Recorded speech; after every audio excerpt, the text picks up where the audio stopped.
Student, एक बार फिर आप लोगों का डियर बीजी क्लासेस में स्वागत है। आप लोगों को भौतिक विज्ञान क्लास 10 का है बच्चों।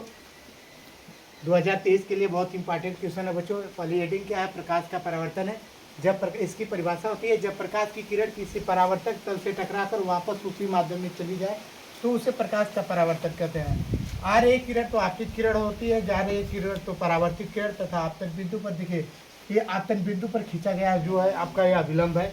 ये आपका परावर्तक तल होता है या समतल तल होता है। इसके दो जो नियम होते हैं, पहला नियम होता है बच्चों आपतित किरण, परावर्तित किरण तथा आपतन बिंदु पर खींचा गया अभिलंब तीनों एक ही तल के एक ही बिंदु पर स्थित है।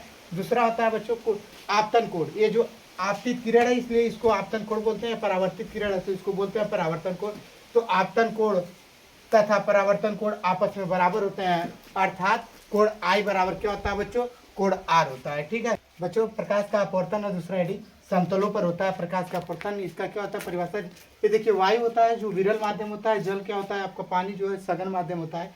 जब प्रकाश की किरण, देखिए ध्यान से, जब प्रकाश की किरण विरल माध्यम से सघन माध्यम में जा रही है तो अविलंब से क्या होती है? दूर हट जाती है। ठीक है, देखिए ध्यान से, जब प्रकाश की किरण विरल माध्यम से सघन माध्यम की ओर जा रही है तो वह अविलंब की तरफ झुक जाती है। इसके बाद तथा जब प्रकाश की किरण या यदि प्रकाश की किरण सघन माध्यम से विरल माध्यम में जा रही है तो वह अविलंब से दूर हट जाती है। इस क्रिया को क्या बोलते हैं? प्रकाश का अपवर्तन कहते हैं।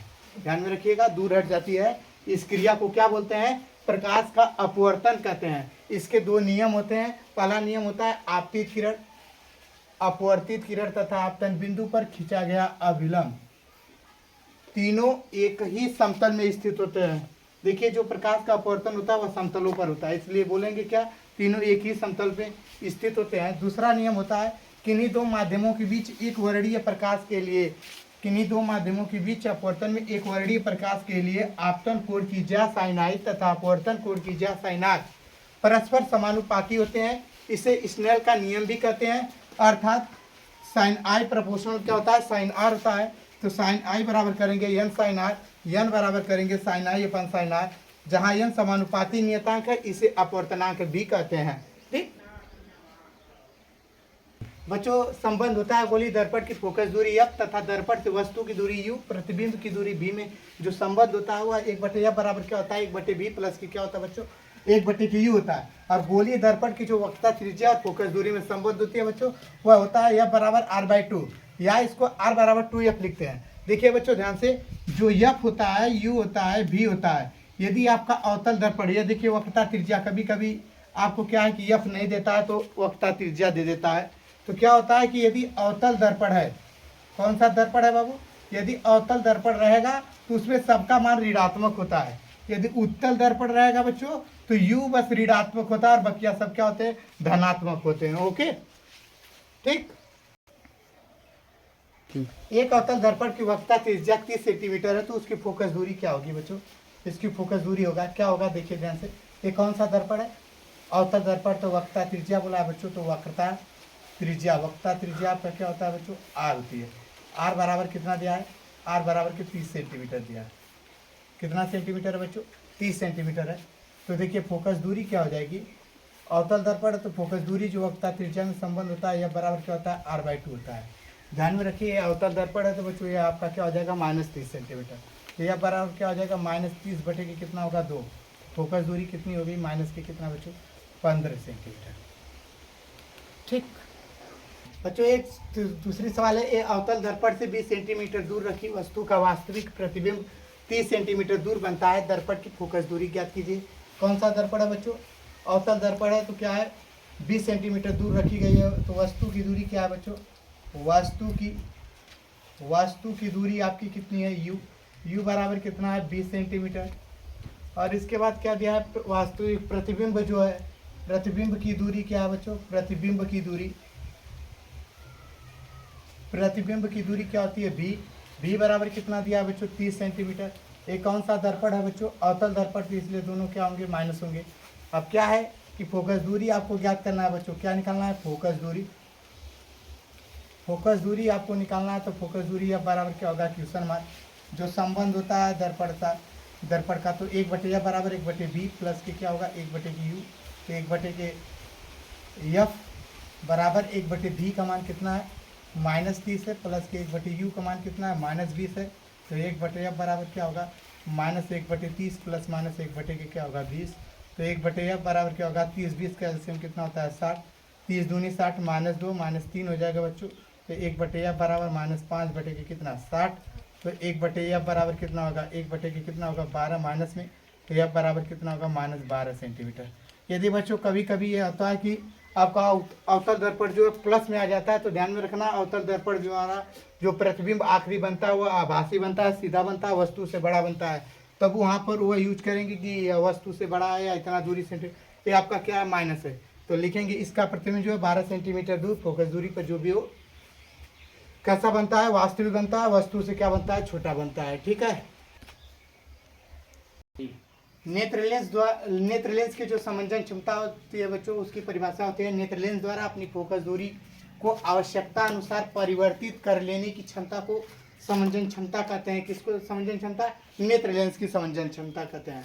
देखिए निकट दृष्टि दोष होता है, निकट दृष्टि दोष वह दोष होता है जिसके कारण मनुष्य को निकट की वस्तुएं स्पष्ट दिखाई देती है परंतु दूर की वस्तुएं स्पष्ट दिखाई नहीं देती है।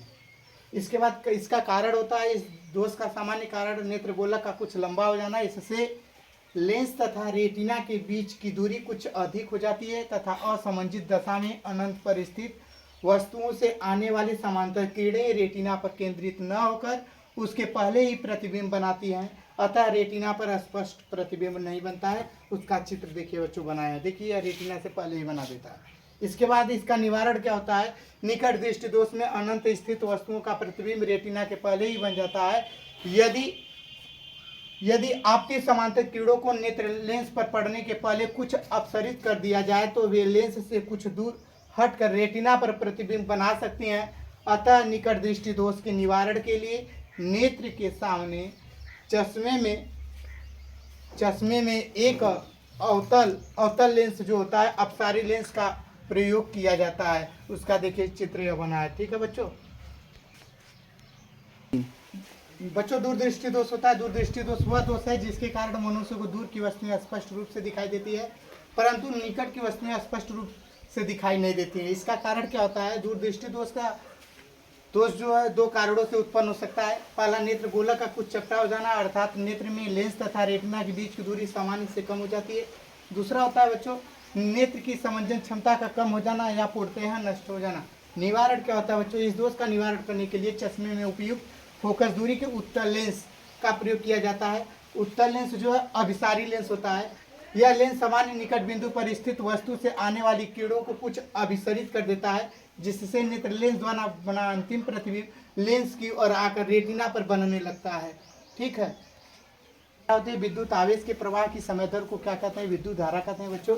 इसे आई से प्रदर्शित करते हैं। विद्युत धारा बराबर क्या होता है? विद्युत आवेश बटे के समय। विद्युत धारा आई होता है, आवेश को क्यू से प्रदर्शित करते हैं, इसको किससे प्रदर्शित करते हैं? टी से। तो आवेश का मात्रक कूलाम होता है, समय का मात्रक सेकंड होता है, तो विद्युत धारा का मात्रक क्या होता है बच्चों? कूलाम बटे सेकंड, या इसी को क्या बोलते हैं? एम्पियर बोलते हैं।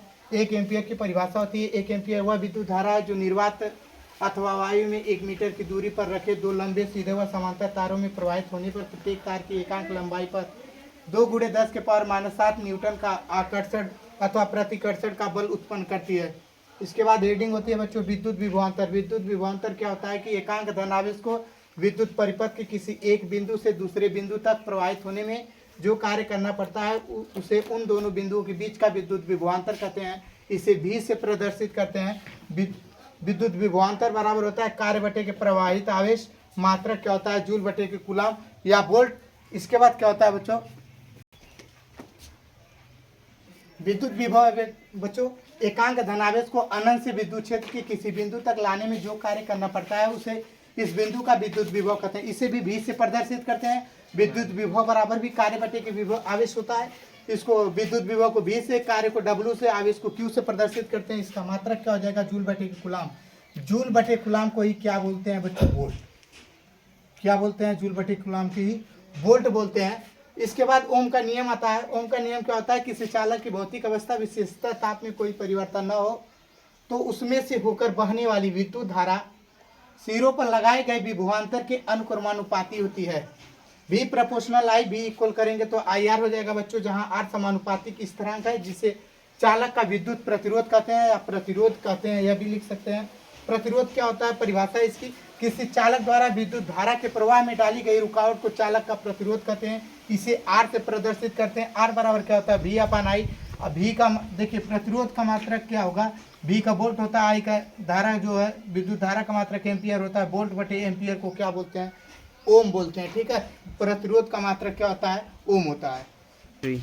बच्चों देखिए ये आपका श्रेणी संयोजन होता है। इसमें क्या होता है कि इसकी परिभाषा होती है, श्रेणी संयोजन में क्या होता है कि इसमें 3 प्रतिरोध रहेंगे। जैसे यह पहला प्रतिरोध है उसका यह पहला सिरा है, ये देखिए यह आपका पहला सिरा है, इसका पहले प्रतिरोध का यह दूसरा सिरा है।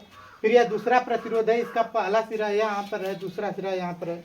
इसके बाद तीसरा प्रतिरोध, उसका पहला सिरा यहाँ पर है, दूसरा सिरा यहाँ पर है। तो करेंगे क्या, बोला है क्या, श्रेणी क्रम संयोजन में क्या होता है कि पहले प्रतिरोध का श्रेणी जो संयोजन होता है प्रतिरोधकों को इस प्रकार जोड़ा जाता है कि पहले प्रतिरोध का दूसरा सिरा दूसरे प्रतिरोध के पहले सिरे से तथा दूसरे प्रतिरोध का दूसरा सिरा तीसरे प्रतिरोध के पहले सिरे से जुड़ा होता है। इस प्रकार के संयोजन को क्या बोलते हैं, श्रेणी क्रम संयोजन कहते हैं। सभी प्रतिरोधकों में धारा का जो बच्चों मान क्या होता है, समान होता है। देखिए R1 है तो उतना दूरी V1 हो गया, R2 है तो V2 हो गया, R3 है तो V3 है। धारा क्या है, समान है। ओम के नियम से, देखिए बच्चों ओम के किसके नियम से, ओम के नियम से। ओम के नियम से क्या होता है बच्चों, V बराबर के क्या होता है, IR। इसके बाद लिखेंगे बच्चों पहले प्रतिरोध के लिए, पहले प्रतिरोध के लिए, पहले प्रतिरोध के लिए लेंगे तो V1 बराबर क्या हो जाएगा बच्चों, IR1। फिर दूसरे प्रतिरोध के लिए लेंगे, दूसरे प्रतिरोध के लिए, दूसरे प्रतिरोध के लिए क्या हो जाएगा बच्चों, V2 बराबर होगा आपका IR2। तीसरे प्रतिरोध के लिए लेंगे, तीसरे प्रतिरोध के लिए, तीसरे प्रतिरोध के लिए क्या हो जाएगा बच्चों, V3 बराबर क्या होगा, IR3। इसको समीकरण 1 मान लो, इसको समीकरण 2 मान लीजिए, इसको समीकरण 3 मान लीजिए बच्चों। लिखेंगे क्या, समीकरण 1 तथा समीकरण 1, 2 तथा समीकरण 3, देखिए 1, 2 तथा समीकरण 3 को जोड़ने पर जोड़ेंगे बच्चों तो क्या हो जाएगा, V1 plus V2 plus V3। ये बाएं साइड है बच्चों, दाहिना साइड क्या है, IR1 प्लस की क्या है, IR2 प्लस की क्या है, IR3। यहाँ से V1 V2 V3 बराबर बच्चों क्या है, V है आपका। यहाँ से I कॉमन कर लेंगे तो R1 प्लस की क्या होगा, R2 प्लस की क्या हो जाएगा बच्चों, R3। देखिए बच्चों ओम के नियम से V बराबर क्या होता है, V बराबर होता है आपका IR होता है। यहाँ से हो जाएगा I कोष्टक में क्या है, R1 प्लस R2 प्लस की क्या है, R3 बच्चों। I से कैंसिल हो गया तो यहाँ से R बराबर बच्चों आपका क्या बचा, R बराबर आपका हो जाएगा R1 प्लस के क्या होगा, R2 प्लस के क्या होगा, R3। ये देखिए आपका प्रतिरोध है, किस क्रम में रहेगा, जब बच्चों आपका यह 3 प्रतिरोध श्रेणी क्रम में रहेंगे तो उसको जोड़ेंगे। ठीक है बच्चों, समांतर संयोजन है। समांतर क्रम संयोजन में क्या होता है, सभी प्रतिरोधकों का एक सिरा जो होता है परिपथ के किसी एक बिंदु पर और दूसरा सिरा क्या होता है, परिपथ के किसी दूसरे बिंदु पर होता है। सभी प्रतिरोधकों के सिरों में जो है के बीच विभवांतर क्या होता है, समान होता है। ओम के नियम से क्या होता है, V बराबर IR होता है। I बराबर करोगे तो V अपान R होता है। पहले प्रतिरोध के लिए I1 बराबर V अपान R1 होगा। दूसरे प्रतिरोध के लिए क्या होगा, I2 बराबर क्या होगा, V अपान R2। तीसरे प्रतिरोध के लिए होगा I3 बराबर क्या होगा, V अपान R3। समीकरण 1, 2, 3 को जोड़ने पर I1 I2 I3 अपना जोड़ लेंगे। फिर इसके बाद V अपान R1 प्लस V अपान R2 प्लस V अपान R3 करेंगे बच्चों तो I1 I2 प्लस I3 बराबर किसके है, I के। यहाँ से B कॉमन कर लेंगे तो 1 अपान R1 प्लस 1 अपान R2 प्लस 1 अपान R3। इसके बाद B कॉमन किए तो ये इतना हुआ। देखिए बच्चों I बराबर जो दिया है आपका, I ओम के नियम से आप निकाले हो, I बराबर क्या होता है, V अपान R। तो V अपान R रखिए, B कैंसिल हो गया। 1 अपान के R बराबर 1 अपान R1 प्लस 1 अपान R2 प्लस 1 अपान क्या होता है, R3। ये आपका क्या है बच्चों, ओम है। ठीक, ये आपका समांतर